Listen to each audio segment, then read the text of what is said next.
Saudari dan saudara yang terkasih di dalam Tuhan Yesus, marilah kita berdoa, doa yang diajarkan oleh Tuhan Yesus sendiri, dalam nama Bapa dan Putra dan Roh Kudus. Amin. Bapa kami yang ada di surga, dimuliakanlah namamu, datanglah kerajaanmu, dan jadilah kehendak-Mu di atas bumi seperti di dalam surga. Berilah kami rezeki pada hari ini, dan ampunilah kesalahan kami, seperti kami pun mengampuni yang bersalah kepada kami. Dan janganlah masukkan kami ke dalam pencobaan, tetapi bebaskanlah kami dari yang jahat. Ya Roh Kudus, hadirlah saat ini untuk memimpin dan membimbing kami dalam membaca firman Tuhan Yesus dan merenungkannya, sehingga kami dapat mengerti maknanya dan dapat kami laksanakan dalam hidup kami sehari-hari di tengah masyarakat kami. Pembacaan Injil Lukas bab 19 ayat 45 sampai dengan ayat 48. Berbuat baik. Pada waktu itu Yesus masuk ke bait Allah, dan mulailah ia mengusir semua pedagang di situ. Katanya kepada mereka, "Ada tertulis, rumahku akan menjadi rumah doa, namun kamu menjadikannya sarang penyamun." Tiap-tiap hari ia mengajar di dalam bait Allah. Imam-imam kepala dan ahli-ahli Taurat, serta orang-orang terkemuka dari bangsa Israel, berusaha untuk membinasakan dia. Tetapi mereka tidak tahu bagaimana harus melakukannya, sebab seluruh bangsa itu terpikat kepadanya dan ingin mendengarkan dia. Demikianlah sabda Tuhan. Terpujilah Kristus.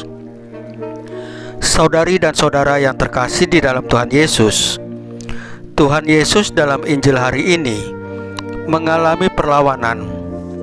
Imam-imam kepala dan ahli-ahli Taurat serta orang-orang terkemuka dari bangsa Israel berusaha untuk membinasakan dia. Padahal Tuhan Yesus melakukan hal-hal baik, yaitu mengajar orang di bait Allah. Dengan penuh kuasa, Tuhan Yesus tetap melakukan pekerjaan-pekerjaannya, sehingga banyak orang yang percaya, banyak orang yang terpikat kepadanya dan mau mendengarkan dia.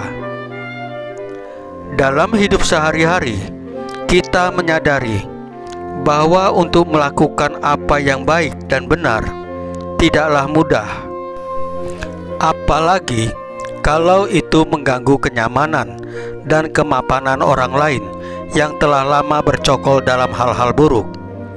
Banyak perlawanan yang akan dihadapi. Namun, sebagai orang beriman, kita tidak boleh mundur, tetapi harus menghadapi hal-hal itu. Sebab Tuhan Yesus menyertai orang-orang yang diutusnya dengan perlindungan dan kekuatan. Saudari dan saudara yang terkasih di dalam Tuhan Yesus, marilah kita berdoa.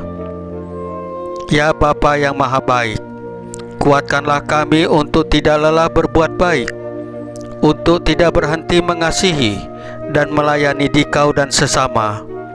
Tuntunlah hati dan tangan kami dengan Roh Kudus, agar kami mampu mengatasi segala rintangan dan halangan untuk melayani-Mu. Salam Maria, penuh rahmat, Tuhan sertamu. Terpujilah engkau di antara wanita, dan terpujilah buah tubuhmu Yesus. Santa Maria Bunda Allah, doakanlah kami yang berdosa ini, sekarang dan waktu kami mati. Ya Tuhan Yesus, tambahkanlah iman kami hanya kepadamu saja, karena hanya Engkaulah Tuhan dan Juru Selamat kami satu-satunya, tidak ada yang lain. Dalam nama Bapa dan Putra dan Roh Kudus. Amin. Saudari dan saudara yang terkasih di dalam Tuhan Yesus, bacaan firman dan renungan hari ini sudah selesai. Tuhan Yesus memberkati kita semua.